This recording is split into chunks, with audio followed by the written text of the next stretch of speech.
Ok, continuamos então com essa história dos 4 leprosos aqui em 2 Reis 7.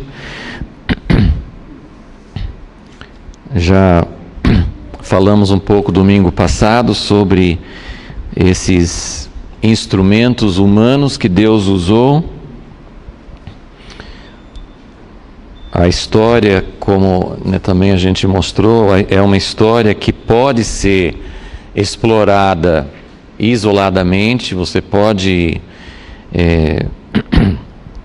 tirar muito proveito dessa história, mesmo sem saber qual o contexto, para que isso aconteceu, por que Deus agiu dessa forma dentro do contexto daquilo que estava acontecendo, o contexto do plano de Deus.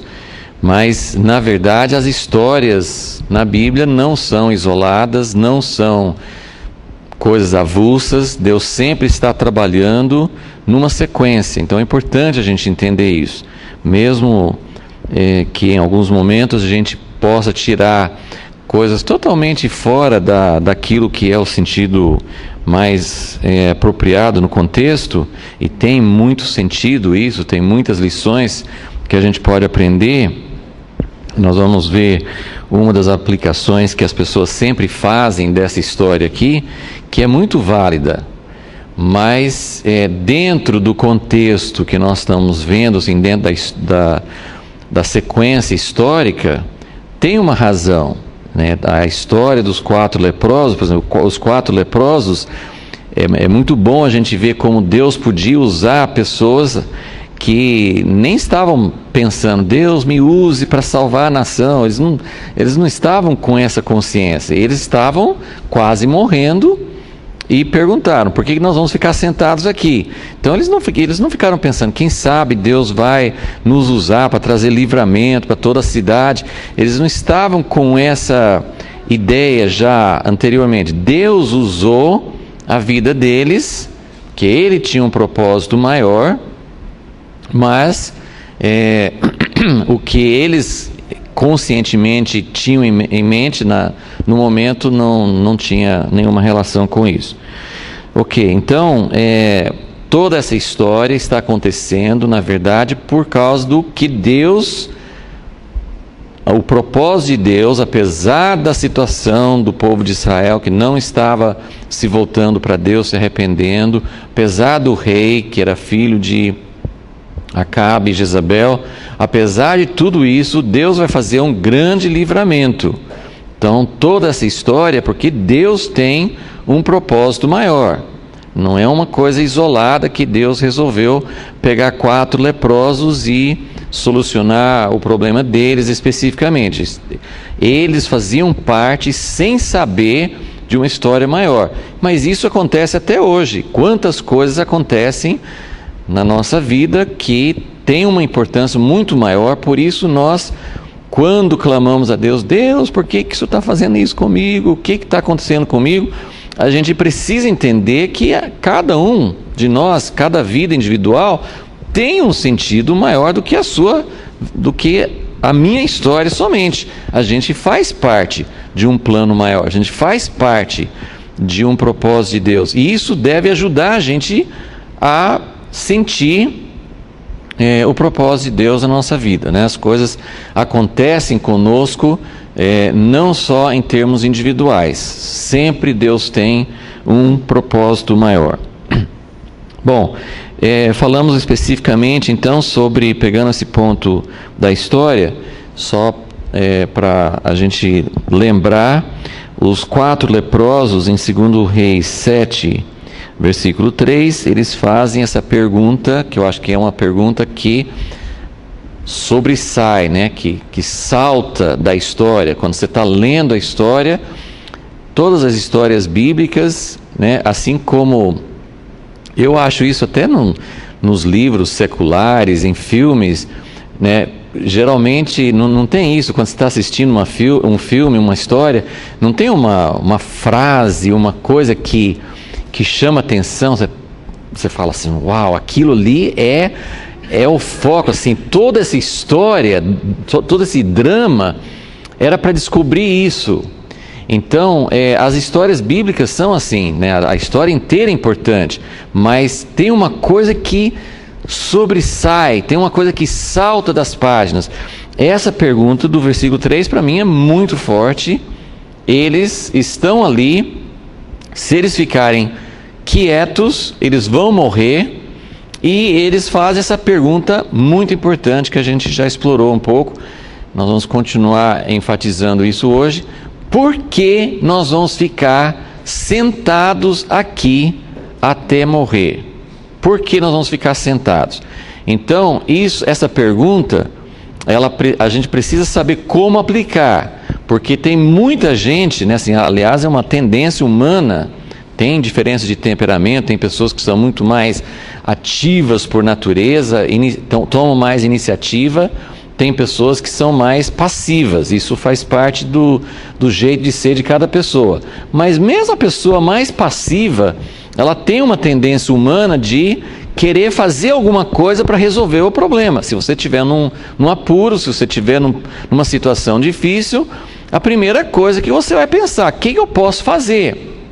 Isso não é errado, mas no reino de Deus, muitas e muitas vezes as nossas perguntas, as nossas ações, como o famoso exemplo de Abraão e Sara, que tinham uma promessa de Deus de ter um filho, mas o filho não vinha, estava passando o tempo. Quando a promessa veio, eles já eram velhinhos, e estava passando o tempo, e aí resolveram dar um jeito para ajudar Deus, não foi? Então, assim, é o exemplo clássico de como a gente toma uma ação, e poderia fazer um paralelo com essa pergunta: por que nós ficamos sentados aqui esperando a promessa de Deus vir, e a promessa nunca vem, e a gente poderia fazer de um outro jeitinho, a gente poderia fazer de uma outra forma e ter o filho, né? E foi, por incrível que pareça, foi a própria Sara que deu essa ideia, né? Que depois ela se arrependeu amargamente de ter dado essa ideia, mas ela deu a ideia de produzir o filho com recursos humanos, através de alguém que poderia ter filho, né? Ela não podia ter, a empregada, né, a escrava dela podia ter. Falei assim: Abraão, então faz o filho com ela. Então é o exemplo clássico de como essa pergunta que eu estou querendo chamar a atenção, não é em todo contexto, não é de toda forma que ela se aplica. O que nós estamos fazendo aqui sentados? Por exemplo, né, quando Jesus foi embora, ele mandou os discípulos ficar sentados. Ficar sentados, esperai aqui em Jerusalém até que sejais revestidos do alto. Eles tinham que ficar sentados. Eles podiam ter falado, não teve aquele ide de Jesus em Mateus 28, que é para ir para todo mundo? Por que nós estamos sentados aqui? Vamos sair pregando. Não era hora de sair pregando, era hora de ficar sentados. Então eu só queria lembrar que existe um momento, existe um contexto, existe uma situação em que nós precisamos ficar sentados, ou quando essa pergunta não cabe. Por que nós estamos sentados aqui? Porque nós não temos recursos, nós não vamos produzir aquilo que Deus quer. A provisão de Deus não virá através dos nossos recursos naturais. Então, eu estou frisando novamente isso, porque esse mesmo princípio vai aparecer outra vez nessa história. Então, como me parece que é uma das coisas principais que Deus quer mostrar nessa história, eu acho importante a gente focar bem e entender. Então, nós falamos já na semana passada que os leprosos eram pessoas que não tinham recursos, eram as pessoas, se toda aquela população de Samaria não tinha como derrotar o inimigo, não tinha condições de arrumar alimentos, não tinha provisão, os leprosos menos ainda. Se ninguém tinha recursos, os leprosos tinham menos, não era zero, é negativo, né? É menos do que zero, eles tinham menos condições. Então, olhando essa história, como é que Deus trouxe provisão sobrenatural no meio dessa situação de tribulação, de falta, de angústia. Como é que Deus trouxe livramento, provisão? Ele trouxe através, só coloquei essas frases aqui mais ou menos para sintetizar, mas ele trouxe através de pessoas que tinham a sentença de morte. Por que eu falo sentença de morte? Porque o leproso era um condenado, né? Havia situações, às vezes a Bíblia relata a doença que chama na Bíblia, nem sempre faz um paralelo exato com o que nós conhecemos hoje como lepra, mas era uma doença que podia matar, e principalmente naquela situação, como disse, os leprosos eram mais vulneráveis à fome do que o resto da cidade. Então eles estavam fora da cidade, expostos ao inimigo, estavam ali perto do portão de entrada. Então havia a sentença de morte sobre eles, por causa da fome e por causa da doença. Então eles tinham uma dupla sentença de morte, eram pessoas condenadas, não tinham esperança, e foram essas pessoas que Deus usou. E aí a gente leu em 2 Coríntios 1, como Paulo fala que ele sentiu a sentença de morte sobre a vida dele, da equipe, né, numa certa situação lá, e ele disse: nós desesperamos da própria vida. Eles achavam que não iam sobreviver, mas aí ele disse: Deus fez isso para que nós não tivéssemos esperança em nós mesmos. Então, gente, é uma coisa que a gente vê de muitas formas diferentes em toda a Bíblia. Antes de Deus trazer a solução sobrenatural, Ele nos leva até o fim da nossa força natural. Ele nos leva até, e como eu disse, quando você pensa que já chegou ao fim, provavelmente tem vários fundos falsos no seu vale, no seu buraco, né? Então, quando você pensa que chegou, eu estou lá no fundo do poço. Mas esse poço tem vários fundos, né? Então, de repente, o fundo abre e você cai mais um pouco. Então, são coisas progressivas, né? Porque mais e mais Deus vai tirando a nossa confiança em nós mesmos. Então, a sentença de morte, ela Deus nos levando a uma situação em que a gente não tem recurso, não tem como solucionar. E a gente precisa entender que não tem recursos naturais. Abraão e Sara precisaram aprender que Ismael, o que eles produziram, não era a solução. Tiveram que aprender isso na prática. Então eles estavam sem recursos, tentaram arrumar uma solução humana, não era a solução certa, não trouxe a promessa de Deus. Então eles tiveram que andar mais um bocado. Foram alguns anos depois de Ismael que Isaac veio. Então não foi uma coisa rápida, não foi assim, veio Ismael, tá bom Deus, não é Ismael, e logo vem Isaac. Foi mais algum tempo para eles entenderem que aquela solução humana não era a solução de Deus. Então, essa sentença de morte, ela é progressiva. Aí outro exemplo que a gente sempre dá é Moisés, que tinha o chamado de Deus na vida dele, foi tentar livrar o povo de Israel. Era uma coisa que Deus tinha plantado no coração dele, uma coisa que Deus queria fazer, tirar o povo de Israel do Egito, mas ele foi fazer na própria força. Quantos anos, quantos fundos de poço que Moisés teve que passar em 40 anos? Vocês podem imaginar isso? É muito tempo, e provavelmente ele tinha uma esperança, aí aquela esperança morria, tinha esperança, morria de novo, e aí chegou ao ponto, você não, realmente acabou. Quando chega a esse ponto, aí que nós podemos chegar no ponto 2.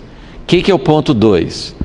Aí é a pergunta que os leprosos fizeram: por que nós vamos ficar aqui sentados? Em cada situação é diferente, a pergunta não vai se formular da mesma maneira, mas por que essa pergunta é importante? Porque antes da sentença de morte, nós temos muito desejo de não ficar sentado, nós temos muitos recursos, muitas soluções, nós estamos sempre tentando fazer alguma coisa, só que não é a solução de Deus. Aí Deus vai colocando a sentença de morte, vai colocando, a gente vai chegando ao ponto de entender, não é isso, não é isso, não é isso. Quando a obra de Deus está completa, e aí o exemplo de Moisés é muito bom nesse contexto, quando chega nesse ponto, aí Deus vem na sarça ardente, ele vê que é Deus, né? Quantos gostariam de ter uma sarça ardente? Que quando Deus fala hoje, não é sempre, né? Mas geralmente quando Deus fala hoje, é um sussurro, é uma coisa assim não muito clara. Então a primeira coisa que a gente tem assim, Deus, é o Senhor que está falando mesmo? Agora, pense bem, Moisés podia perguntar, é o Senhor que está falando? Ele não podia fazer essa pergunta, porque foi sobrenatural, foi uma coisa fantástica. Ele sabia que era Deus que estava falando. Só que o que ele estava falando com Deus? O que ele respondia para Deus?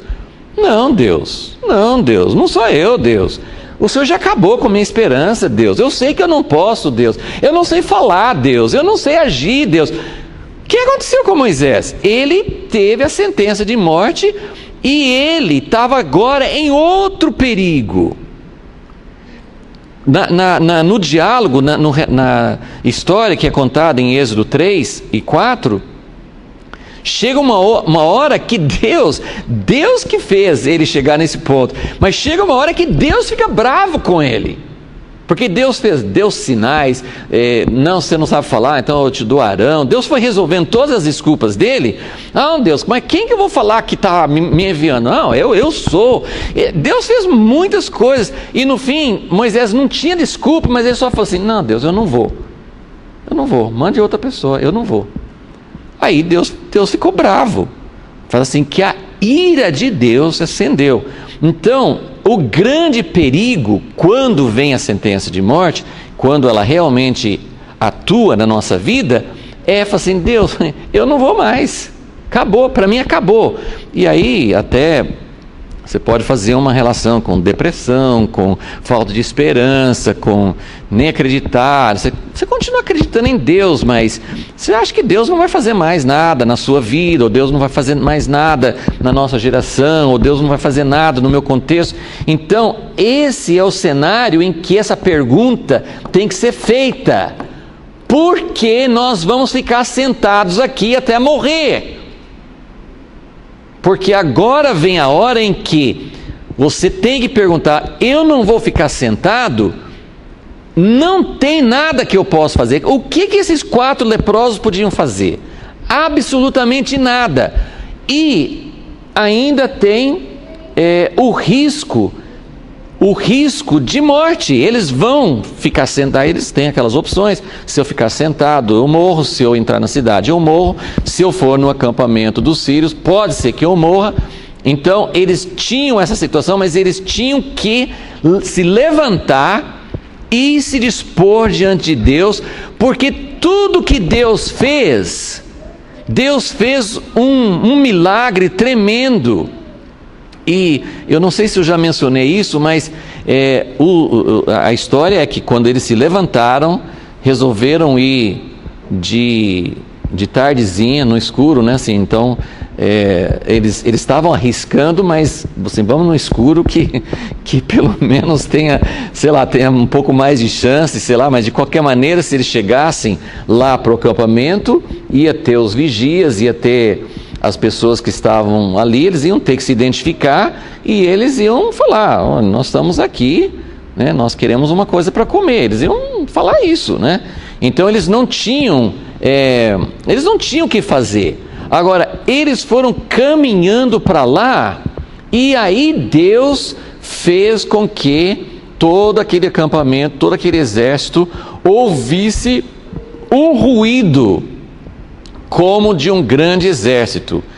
E assim, não muda muito, mas eu queria que vocês imaginassem, eu acho que é muito possível que assim, Deus tinha uma gravação sobrenatural. Ele fez os sírios ouvir um barulho que não existiu. Não, a gente pode pensar o contrário. Tinha algo real que estava acontecendo nesse momento. O que era? Tinha um exército celestial, né? Aquele que Eliseu pediu a Deus para mostrar para o servo dele, né? Pouco antes, no capítulo 6.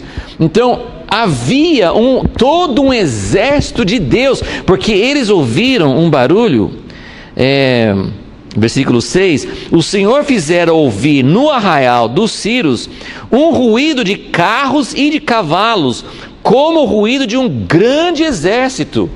Então tinha um grande exército, só que não era um exército do Egito, não era um exército humano, era um exército de anjos, era o exército que acompanhava e que estava lutando em favor do povo de Deus.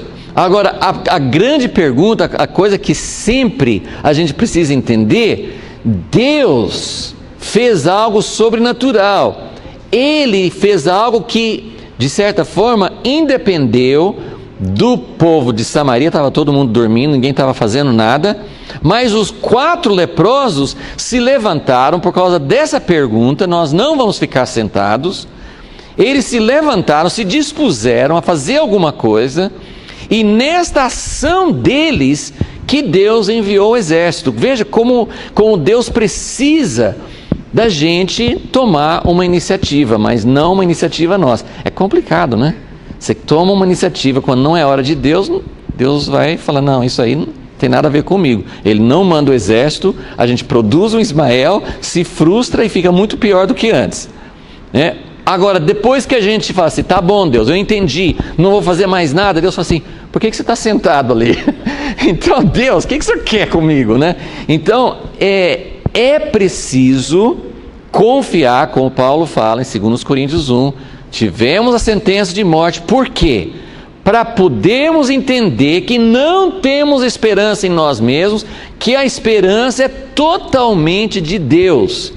Quando nós entendemos que a esperança é totalmente de Deus, aí nós precisamos estar atentos. O que Deus quer? Deus quer que faça alguma coisa. Agora, esse alguma coisa tem risco? Tem risco. É outra razão para não fazer nada. Tem risco. Vocês não acham que para os 4 leprosos, ainda que pela lógica estava certo, ficar aqui morre, entrar em Samaria morre, vai para os sírios, tem 50% de chance de ser preservado com vida. Então, lógico, eles pegaram a opção que tinha mais chance. Mas você, no lugar deles, ir para um acampamento de inimigos, não é mais fácil, é quase certo que vai morrer também. Então, morre, eu vou ficar quieto aqui. Eu acho que a passividade, a inércia é mais forte nessa hora. Não vou fazer nada. Depressão, não vou agir. Não vai acontecer nada, Deus não está comigo, então vou ficar sentado. Não, eles foram impulsionados por Deus para fazer essa pergunta. Não vamos ficar sentados aqui. Bom, eu vou seguir a história um pouquinho mais para frente para mostrar que esse mesmo princípio aparece uma segunda vez na sequência da história. Aqui dá para a gente entender, fazendo fantasia talvez, que os sírios ouviram o barulho de um grande exército. É isso que eu estou falando. É isso que eu estou falando assim. Eles ouviram um exército de Deus. E o exército era formado por 4 leprosos.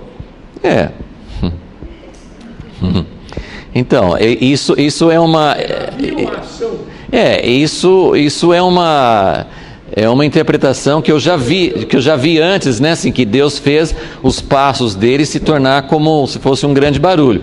Mas dentro do contexto. De uma ação. Sim, fruto de uma ação. Agora, que tinha um exército de anjos junto com eles, tinha também, né? Então. A chave que liga, que liberou a ação de Deus, né? Ok, então, vamos só acompanhar a história mais um pouquinho aqui, para a gente ver como esse mesmo princípio vai aparecer novamente. Então, versículo 6, eles ouviram esse barulho e fugiram, versículo 7, pelo que se levantaram e fugiram ao crepúsculo, abandonaram suas tendas, seus cavalos, seus jumentos. É claro que Deus está no meio dessa confusão, porque se eles iam fugir, por que eles não fugiram nos cavalos? Agora, sei lá, eles ficaram tão apavorados que saíram correndo. Eu acho que é pior, né? Se eles tinham os cavalos, eles iam fugir mais rápido, mas enfim. Eles largaram os cavalos. Mais na frente nós vamos ver que o rei de Israel mandou verificar se eles tinham fugido mesmo. Ele foi seguindo, mandou uns mensageiros que foram seguindo a trajetória deles. Eles foram largando coisas. Acho que quando eles saíram, falaram, vou pegar isso aqui, vou pegar um alimento, vou pegar uma roupa minha, sei lá. Fala assim que eles foram largando coisas pelo caminho. Acho que eles continuaram ouvindo o exército, né? Saíram correndo, o exército estava assim, nossa, o exército está atrás de nós. Então eles foram largando, tirando coisas assim, para ficar mais fácil de correr. Então houve uma ação sobrenatural para fazer com que eles ficassem apavorados e um pouco loucos, né? Assim, um pouco assim, sem uma lógica correta para saber como fugir. Então eles fugiram, deixaram o arraial como estava e fugiram para salvar a sua vida. Versículo 8: chegando esses leprosos à entrada do arraial, entraram numa tenda. Outra vez eu queria ver o vídeo, né, que Deus tem gravado dessa cena. Não dá vontade de ver assim os 4 leprosos chegando assim devagar. Aí não encontraram ninguém para perguntar nada assim. E aí chegaram na primeira tenda. Eles, assim, essa situação de não ter nada a perder. O que nós vamos perder se nos pegarem aqui, né? O máximo que vão fazer é matar, que é o que ia acontecer com a gente mesmo, né? Então, assim, eles não têm nada a perder. E dentro do sentido de Deus, nós precisamos entender o que significa isso. O que significa não ter nada a perder? O que significa? Assim, eles se tornaram ousados por causa assim, eles não tinham mais nada a perder, eles já tinham perdido tudo. Então eles se tornaram ousados, foram entrando numa tenda. Às vezes podiam pensar, não, o pessoal tá tudo lá no meio, eles estão meio despreocupados, mas se a gente entrar aqui, eles vão nos achar. Não, eles entraram na primeira tenda e fizeram a ceia, né? Fizeram a janta.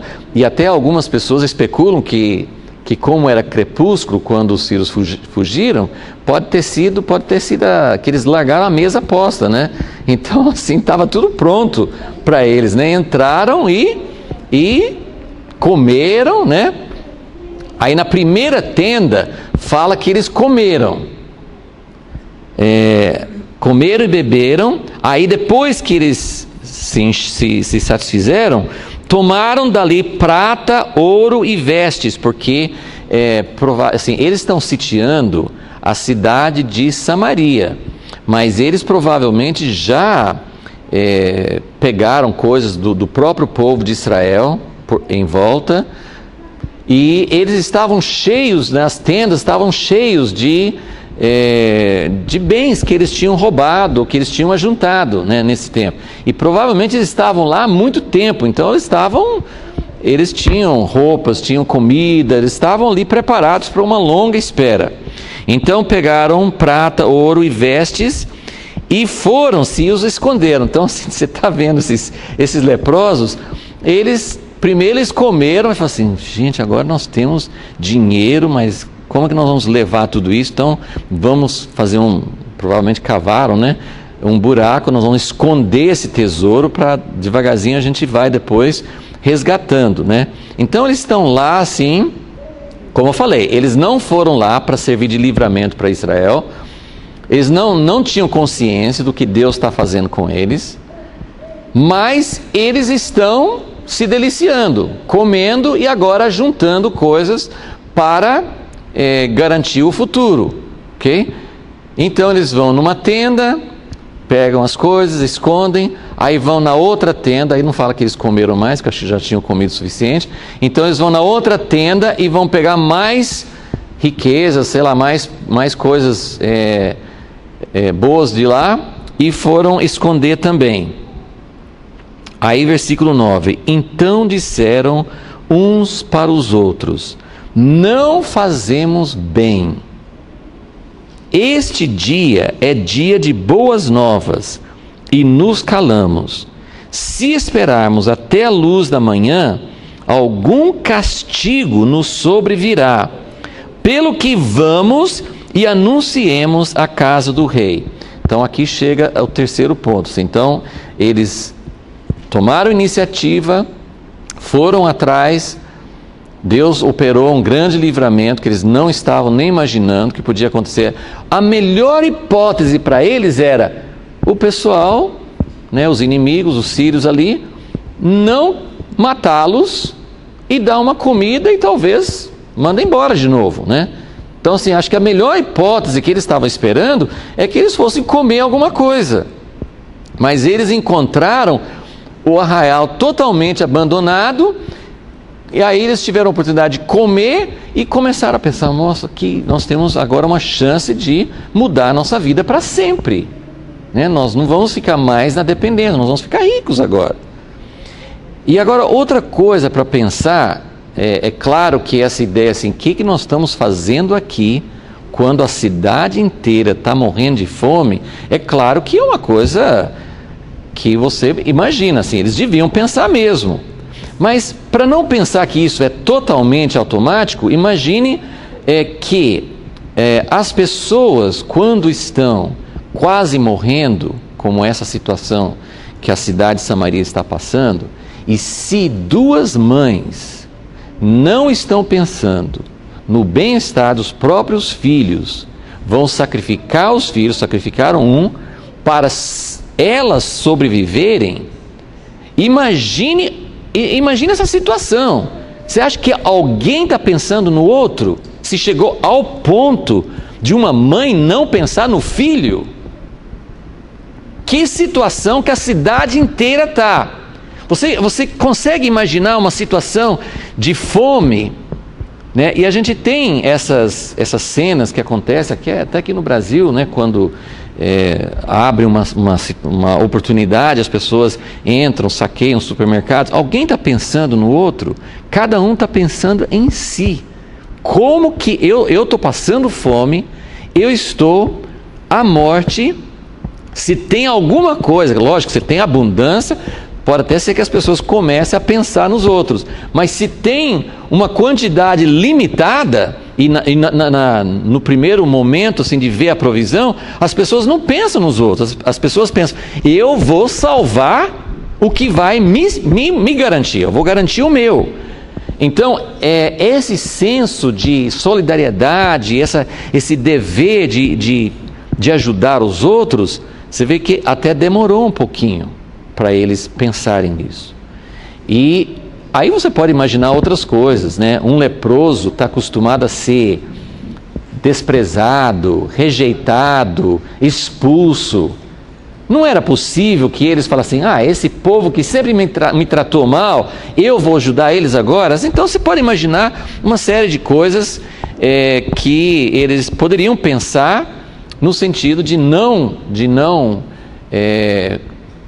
querer ajudar os demais. Mas esse versículo também é o versículo que é mais usado nas pregações, nas aplicações, quando fala assim: este dia é dia de boas novas. As pessoas normalmente, os pregadores, as pessoas que estudam esse texto, normalmente fazem uma aplicação de evangelho. O leproso é o pecador, ele acha uma grande provisão, que é Cristo, e quando ele encontra a provisão, ele não deve pensar só em si, ele tem que anunciar aos outros. Então é uma aplicação muito boa. Agora, dentro do contexto, eu acho que não é bem a ideia de evangelização, mas é lógico, assim, você anunciar boas novas é isso que significa evangelizar, anunciar boas novas. Mas eu acho que dentro do contexto de tribulação, nós estamos pensando mais em como Deus vai trazer livramento para uma situação impossível. Lembra que Eliseu profetizou, os leprosos não sabem disso. Os leprosos não sabem que houve essa profecia. Mas houve uma profecia dizendo que Deus traria livramento dentro de 24 horas. E era uma coisa tão absurda, né, que o oficial falou assim, não, é impossível isso acontecer. Mas aí eles sentem essa necessidade, e aqui eu quero fazer uma aplicação mais geral. Lógico, nós temos uma riqueza muito grande que é Cristo. Nós estamos anunciando, nós estamos divulgando para quem não tem, mas não que isso não seja importante, mas nós precisamos entender que o evangelismo é algo que deve acontecer sempre, mas ao mesmo tempo ele tem que ser uma coisa inspirado por... assim, não é uma coisa obrigatória. Infelizmente, pela falta da ação do Espírito Santo na nossa vida, a igreja precisa sempre exortar as pessoas. Vocês precisam evangelizar, vocês não devem ficar calados. Vocês estão sendo como os leprosos que acharam um grande tesouro e não estão compartilhando. Então fica assim essa necessidade. Mas o contexto da história é realmente uma grande descoberta. Por isso que os novos convertidos evangelizam e os velhos convertidos não evangelizam, geralmente, porque a descoberta deixou de ser nova para nós. Então, por isso que precisa ter experiências contínuas com Deus, né? Não é só a grande descoberta inicial. Mas aqui está falando dentro de um contexto mais de como Deus vai trazer um livramento para uma situação coletiva, porque nós passamos por muitas situações pessoais. Eu estou numa situação, mas outras pessoas não estão na mesma minha, mas nós estamos aqui vendo uma situação que é coletiva, todo mundo está passando a mesma situação, e eles descobriram, praticamente sem querer, descobriram a solução. Então, quando Deus... aqui eu vou fazer primeiro assim, uma aplicação bem geral. É uma coisa que eu tenho visto em várias dessas histórias assim, desse tempo de Elias e Eliseu. Quando algo difícil acontece conosco, primeira coisa que a gente pergunta é por quê, não é? Primeira coisa, por que Deus? Agora, quando uma coisa boa nos acontece, eu acho que a gente não pergunta por quê. A gente fala assim, Deus, na verdade eu estava esperando isso, né? Porque, afinal de contas, eu sou um servo fiel, não é mais ou menos assim? A gente não pergunta o porquê. Por que Deus deu todo um acampamento para 4 leprosos? Claro que não era para eles. Por que Deus nos dá muitas vezes coisas, tanto espirituais como naturais? Por que Deus nos dá? Se Deus nos dá uma provisão financeira, sei lá, uma situação que é maravilhosa, mas é muito mais do que eu preciso, eu pergunto por quê? Não, eu começo a fazer como eles, eu vou me enchendo e vou guardando para o futuro, tudo para mim. Não é para mim. Esse tesouro que eles estavam colocando no buraco não era para eles. É isso que precisa acontecer. Eu preciso sentir que por que Deus escolheu os 4 leprosos? Não sei, eles estavam debaixo de uma sentença de morte, Deus escolheu, é o tipo de instrumento que Deus usa, mas quando Deus enche a mão, isso deve ser imediatamente a primeira coisa que devemos falar vou compartilhar. E os irmãos, né, Abinério, Ariadna, várias pessoas que têm ido para o Haiti, eles contam umas experiências que eu acho que envergonha muito a gente. Porque o povo lá padece de tudo, não tem o que comer. Ainda essa semana passada, né, estavam contando assim, que até hoje, assim, dessa população, né, carente, mas é uma porcentagem muito grande, não sei se é metade da população, é coisa assim absurda. Eles fazem, essas pessoas carentes, fazem uma média de 5 refeições por semana. Por semana. E se for ver, a gente come pelo menos 5 vezes por dia. 5 refeições por semana. E a Ariadna tirou algumas fotos. Tinha uma foto assim muito impressionante de um senhor que acho que ela presenciou, né, fotografou, e aí acho que alguém perguntou, ela mesma ou alguém perto assim, perguntou: o senhor já comeu hoje? Ele falou: não. Aí fizeram um prato e deram para ele, e ele começou a comer e chorando. Aí ela perguntou: mas o senhor está chorando, comendo, chorando? E ele falou assim: eu tenho 5 filhos que não comeram hoje ainda. Agora, eu não sei porquê, assim, os filhos não estavam longe, mas eles contam outras histórias de crianças que pegam a comida e não comem, vão distribuir com os irmãozinhos ou com outros coleguinhas, um pouquinho para cada. Não tem esse instinto de assim: eu estou morrendo de fome, não sei quando vou comer de novo, eu vou comer o máximo possível. Então, eu só queria assim, isso é uma lição gritante para nós, do quanto que nós acumulamos para nós, e a gente não pergunta por que Deus nos abençoou. A gente não pergunta por que eu tenho mais do que eu preciso. Tanto no sentido financeiro, como também em outras áreas. Então, eu entendo assim, esse versículo aqui, né? Nós estamos fazendo muito mal.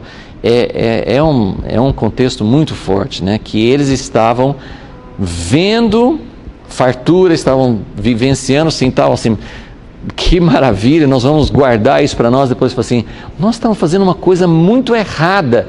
E eles usam uma expressão aqui, voltando aqui para o versículo 9: esse dia de boas novas, e nos calamos, se esperarmos. Olha, eles tinham uma consciência de que não só eles precisavam fazer alguma coisa para divulgar essa boa notícia, mas eles também não podiam esperar. Lembra, eles foram para lá no entardecer, né? no crepúsculo. Então, nessas alturas já escureceu, é de noite. O povo lá já foi dormir e tal. Amanhã a gente conta. Não, eles vão: se esperarmos até a luz da manhã, algum castigo. Eles estão conscientes de que Deus vai pesar a mão. Eles estão fazendo uma coisa errada, muito errada, de desfrutar dessa abundância, né? Talvez eles não soubessem de mãe comendo filho, não sei quanto que eles sabiam, mas nós estamos cometendo um pecado de desfrutar disso quando tem tanta gente morrendo lá na cidade. Nós vamos agora. Qual que era a distância? Não sei, não devia ser tão grande, mas eles foram voltar para a cidade. Então, versículo 10: assim vieram e bradaram aos porteiros da cidade e lhes anunciaram: fomos ao arraial dos Círios, e lá não havia ninguém, nem voz de homem, porém só os cavalos, os jumentos atados e as tendas como estavam. Então eles não podiam entrar na cidade, eles gritaram para os porteiros, e os porteiros então foram gritar. Os porteiros gritaram. Eu acho que foi assim, mais ou menos uma reação em sequência, em cadeia, né? Assim, né? Eles gritaram para os porteiros começaram a gritar, alguém gritou de novo, e isso porque depois fala que o rei se levantou. O rei já estava dormindo, então provavelmente a maioria da cidade estava dormindo, e eles foram se levantar, e até que chegou à casa do rei. Então, versículo 12: o rei se levantou de noite e disse aos seus servos. Bom, aqui que a gente precisa parar de novo para entender essa mesma situação aqui, que aparece pela segunda vez. Não tão forte como a primeira, mas olha só a reação do rei. O rei fala: gente, isso aqui não é verdade. Isso aqui é uma armadilha. Eu vou contar para vocês o que está acontecendo. Eles saíram do acampamento e estão escondidos, porque eles sabem que nós estamos com fome. Então eles estão esperando a gente sair da cidade, e aí eles vão conseguir, porque o sítio, né, o cerco, a cidade é para conseguir entrar na cidade, conquistar e dominar tudo. Então, eles estão esperando a gente sair. Olha, esse argumento não é tão impossível. Ele está agindo com cautela. Mas agora, coloque num outro contexto. O que esse rei ouviu no dia anterior? Ele ouviu Eliseu falar que dentro de 24 horas eles teriam comida em abundância. Se ele acreditasse um pouquinho na palavra de Deus, ele deveria estar pensando: o que Deus vai fazer? De onde vem essa provisão sobrenatural? Aí quando vem essa notícia, ele devia pensar: puxa, né, vamos agir com cautela, vamos mandar alguém para verificar, né? Vamos agir com cautela, não é ruim isso, mas ele devia estar esperando. Não, ele não está esperando nada, ele não acha que tem nada de Deus nisso. Então, aqui já é um ponto importante para ver que ele não estava aguardando a provisão de Deus.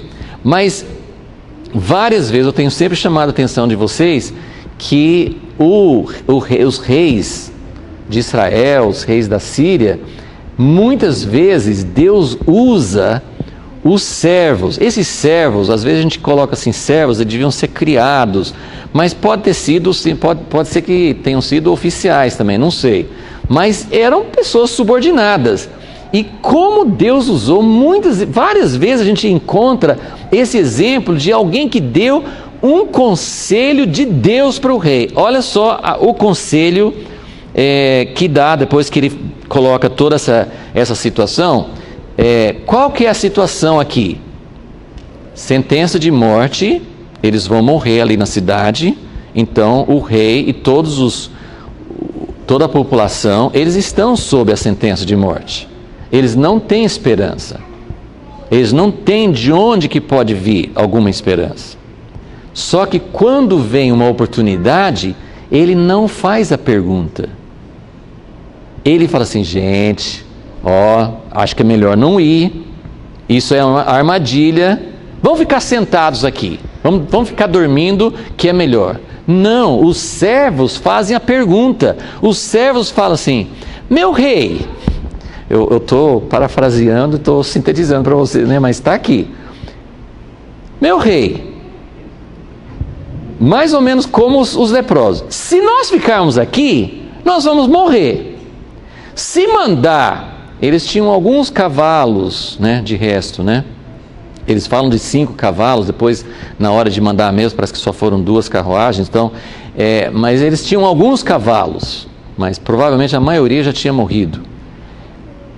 E tinha as pessoas. Aí os servos falam assim: se mandar umas 5 pessoas, umas 3 pessoas, para ir verificar, fazer reconhecimento, o máximo que vai acontecer é que eles vão morrer. Mas se nós ficarmos aqui, nós vamos morrer também. Então, isso aqui está me chamando muita atenção. Tem um momento que não é para ficar sentado. Tem um momento que não é para ficar. A sentença de morte já veio. É para buscar a Deus. Aqui eles estavam sendo julgados porque eles não estavam servindo a Deus. Mas mesmo que seja uma tribulação, uma angústia permitida por Deus, não por causa de pecado, não por causa de desobediência, seja como for, é uma sentença de morte. Não tem esperança. Você acaba com todos os seus recursos. Você acaba com todas as suas ideias brilhantes. Nós podemos fazer isso, mas dá para fazer aquilo. Mas eu acho que vamos fazer isso, pedir a Deus para abençoar. Não, isso aí tudo acabou. Eles não têm mais solução, não tem mais esperança. Só que o perigo é ficar como o rei. Então não vamos fazer nada. Pode ser que seja uma armadilha. Então não vamos fazer nada. Os servos falaram bem. Falaram assim: se eles morrerem, vai acontecer igual vai acontecer com todo mundo aqui. Nós todos vamos morrer. Então vamos arriscar. Então esse número 2, eu não coloquei aqui, mas eu acho que vocês podem colocar. Tem risco. Não ficar sentado tem risco. Mas quando você está numa situação que não tem solução e você vai esperar algo de Deus, tem que assumir o risco, tem risco. Mas aí que vem, Jesus falou, se alguém quiser me seguir, o que tem que fazer? Levar a sua cruz. O que quer dizer a cruz? É desapego. É total assim, eu não tenho mais apego. Se eu fizer isso, nem sempre, gente, nem sempre é risco de morrer. É também, quantas pessoas hoje, nossos irmãos na fé, estão pagando com a própria vida a sua fidelidade a Deus. Isso está acontecendo hoje, todo mundo está consciente disso, né? Está acontecendo hoje. É necessário a gente tomar, às vezes, até iniciativas que têm risco de morte. Mas nem sempre é morte física. Pode ser risco de perder alguma coisa.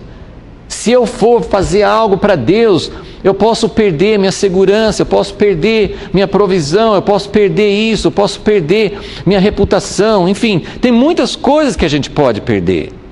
Então, primeiro, Deus precisa levar a gente. Eu tenho experimentado alguma coisa, mas eu também acho que o meu fundo está muito raso ainda, né? Acho que tem muito fundo mais para descobrir, mas eu acho que a gente não entende muito esse sentimento aqui. Então, para entender o 2, né, de não ficar sentado, de não ficar acomodado, de não fazer nada, a gente tem que passar pelo processo de Deus, que é de tirar todos os nossos recursos humanos. E isso é um processo progressivo. Então, assim, Deus faz uma parte, aí Ele sabe que a gente não aguenta, Ele dá um tempo de alívio, depois Ele vai fazer mais. Então, é um processo progressivo, mas quando Deus quer agir no sobrenatural, Ele precisa de pessoas que estão dispostas a arriscar e que não tem nada a perder. Os leprosos não tinham nada a perder.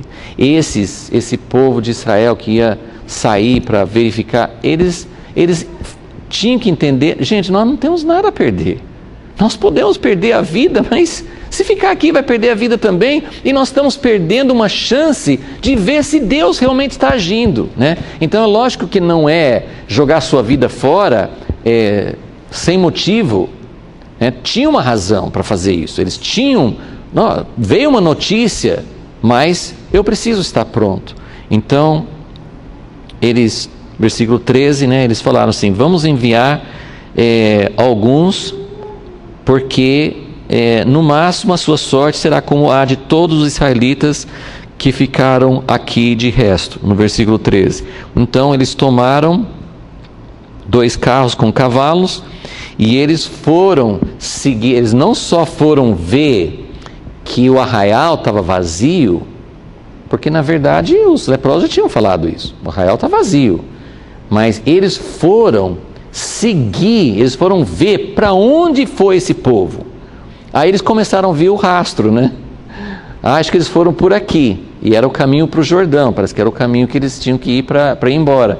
E todo o caminho lá estava cheio de coisas que eles tinham largado na pressa. Então, eles falam assim, realmente eles fugiram, não é armadilha, né?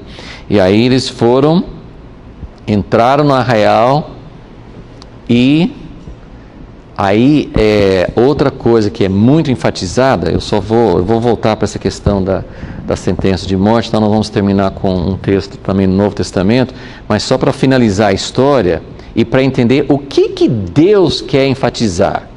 O que Deus quis enfatizar nessa história? Então ele quis enfatizar, eu vejo que Deus quis enfatizar esses 3 pontos aqui. Pessoas, quem que Deus usou? Pessoas que tinham a sentença de morte, que às vezes não tinham esperança natural, não tinham recursos, não tinham como prover, como achar alguma solução, não tinha mais solução. Então a sentença de morte é assim, não tem esperança. Condenados à morte, não tem esperança. Só que depois que chega no ponto que Deus quer, ele faz essa pergunta: por que você está sentado aí? Faz alguma coisa, né? Então tem esse momento. Lógico que esse momento também não é uma coisa que você vai inventar. Isso tem um momento de Deus, tem um momento que surge uma situação, mas tem risco. É nessa hora que tem risco que você precisa pensar: eu tenho alguma coisa a perder? Se eu tenho, eu não estou pronto ainda para Deus me usar no sobrenatural. Eu não estou pronto para ter uma provisão sobrenatural de Deus. Deus quer que a gente chegue nesse ponto de não ter mais esperanças naturais. Isso é lógico, é uma coisa que a gente não faz por si mesmo, mas nós precisamos entender isso para nos submeter a Deus, nos submeter à ação de Deus, à ação amorosa de Deus. Deus não está agindo com dureza conosco. Deus está com amor de Pai, tirando as nossas muletas, tirando os nossos Ismaéis, tirando os nossos recursos, tirando as coisas que nos impedem de achar a provisão de Deus. Ele está agindo com amor. Cada um, eu não sei como aplicar na vida de cada um, mas é algo muito importante que Deus quer fazer. Mas depois que Deus faz, Ele não quer que a gente fique na passividade. Ele não quer que a gente fique sentado. Se aparece alguma coisa, se aparece uma oportunidade de comunhão, uma oportunidade de tomar uma iniciativa, não, isso não dá, eu estou cansado de fazer reuniões, estou cansado de procurar pessoas, de repente Deus vai, não, mas tem algo, o que eu tenho a perder? O que eu tenho a perder? Mais uma decepção? Não, já morri. Mais uma decepção não vai fazer diferença para mim. Entende como é? Não tem mais. Então nessa hora, você levanta, você dá uma chance para Deus.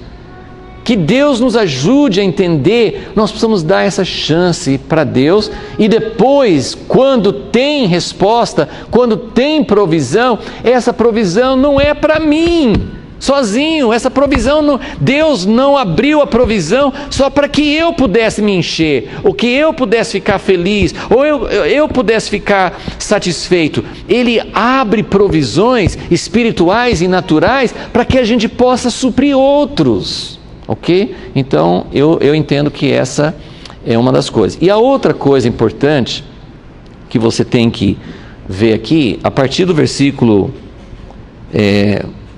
16, ele fala duas vezes, o texto fala duas vezes, frisando que tudo aconteceu exatamente como Eliseu profetizou. Isso é uma coisa muito enfatizada aqui. Você não pode ler essa história e não entender que o texto sagrado, a inspiração de Deus, está apontando para isso.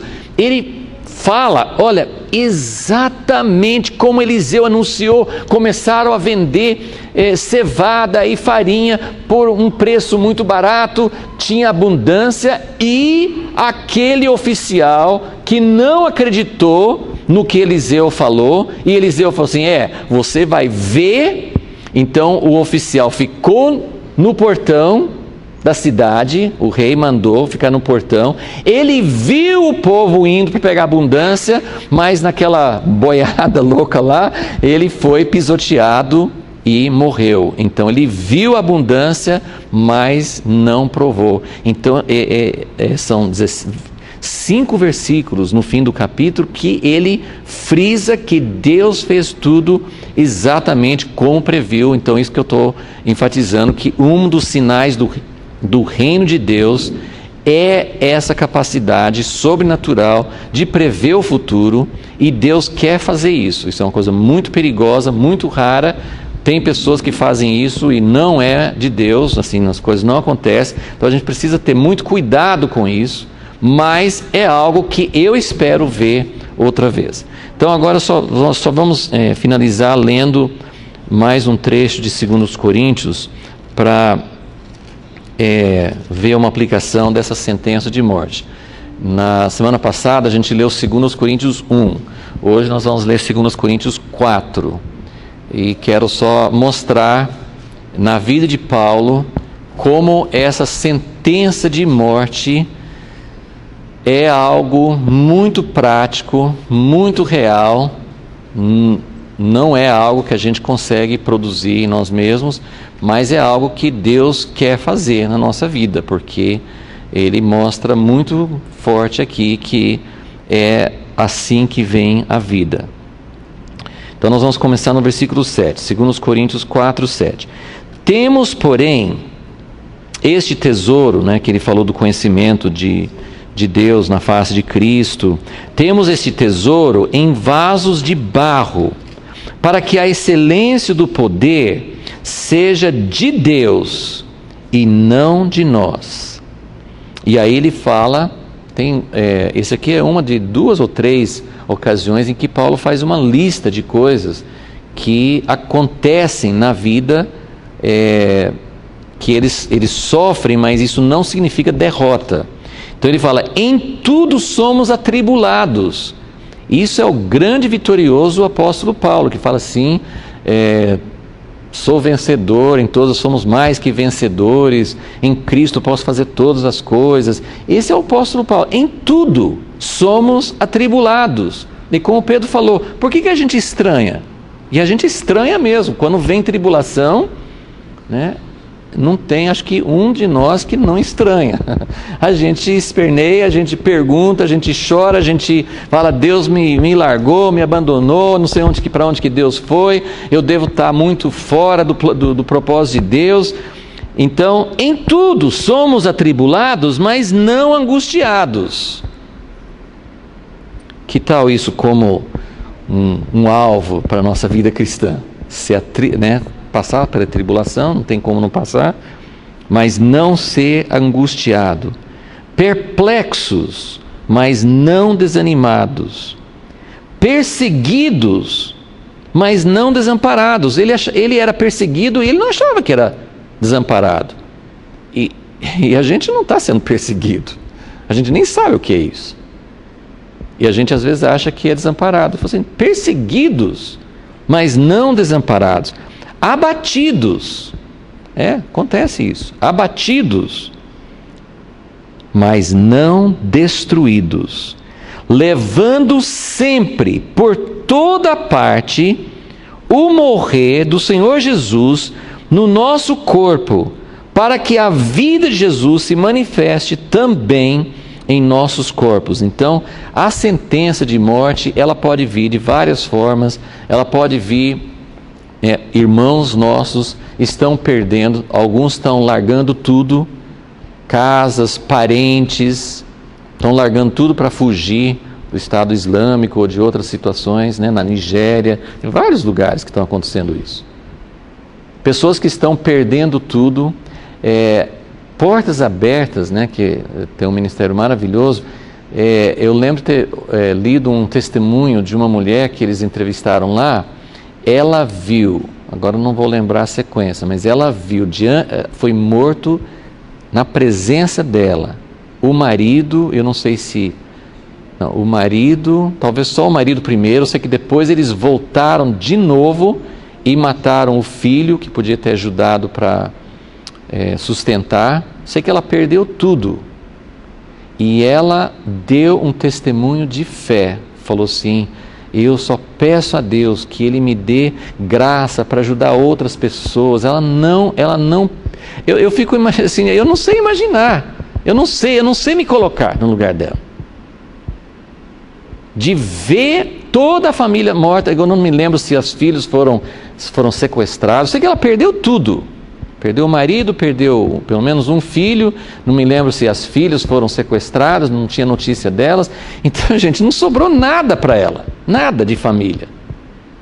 E ela não perdeu a fé, ela deu, eu não queria lembrar assim, exatamente como ela falou, assim, mas foi muito comovente. Então, isso é graça de Deus, Isso é uma coisa que não é dela, não é de nenhum de nós, mas Deus permite, a sentença de morte. Ela vem de várias formas. Ela pode vir pela perseguição, ela pode vir por alguma outra forma de tribulação. A gente pode perder esperanças em em alguma forma de solução humana, em algum senso de alvo, de propósito, enfim, a gente pode perder uma porção de coisas. Essa sentença de morte, essa perda de recursos, de soluções humanas, né, ela vem de várias formas.